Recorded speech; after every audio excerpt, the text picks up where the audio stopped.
রংপুরের পীরগঞ্জের চত্রাবাজার এলাকার একটি মরিচ ক্ষেত থেকে শুক্রবার মাথাবিহীন এক নারীর মরদেহ উদ্ধার করে পুলিশ। পরে নিশ্চিত হওয়া যায় নিহতের নাম দেলোয়ারা। শুরু হয় তদন্ত। এই ঘটনায় শনিবার একই এলাকার আতিকুর রহমান নামে এক ব্যক্তিকে গ্রেপ্তার করে পুলিশ। প্রাথমিক জিজ্ঞাসাবাদে বেরিয়ে আসে লোমহর্ষক তথ্য। পুলিশ জানায়, কয়েক মাস আগে যাত্রাদলের নাট্যকর্মী দেলোয়ারাকে স্ত্রী পরিচয়ে বাড়িতে আনে আতিকুর। তার সাথে ছিল 6 বছর বয়সী মেয়ে সায়মা। মায়ের সাথে আতিকুরকে আপত্তিকর অবস্থায় দেখে ফেলে শিশুটি। পরে শিশু সায়মাকে হত্যা করে বাড়ির পাশে পুঁতে রাখে আতিকুর।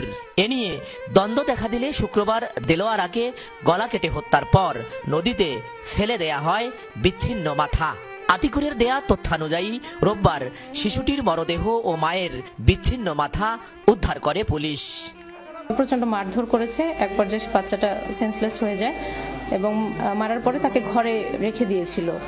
তো রাত যখন হয় গভীর, সে এক ফাঁকে বাচ্চাটাকে তার বাড়ির পাশেই বাচ্চাটাকে একদম ছোট একটা গর্ত করে সেখানে তাকে রেখে দেয়। পরবর্তীতে যখন আমরা এই দেলোয়ারার যে ডিসিস্ট তার লাশ যখন আমরা শনাক্ত করতে পারি এবং বুঝতে পারলাম যে আসলে হয়তোবা তাদের মধ্যে এই বাচ্চাটাকে নিয়ে কোনো একটা কোন্দল ছিল। আতিকুর এলাকায় জুয়ারি হিসেবে পরিচিত। ঘটনা জানাজানি হলে ক্ষোভে ফেটে পড়ে এলাকাবাসী। পুড়িয়ে দেয়া হয় আতিকুরের বাড়ি।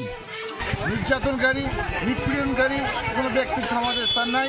এর দৃষ্টান্তমূলক শাস্তি চাই, বিচার হওয়া উচিত, কারণ এরকম হত্যাকাণ্ড যেন আর জীবনে কোথাও না ঘটে। এ ঘটনায় আরও কেউ জড়িত আছে কিনা তা খতিয়ে দেখা হচ্ছে, জানিয়েছেন পুলিশ সুপার। আসামির দেয়া তথ্যের ভিত্তিতে আমরা ওই মস্তকটা উদ্ধার করতে পারি। অফিসার ইনচার্জ নিজেই মামলাটি তদন্ত করতেছে, আর আমাদের সার্কেল এসপি উনি তদারকি করতেছে।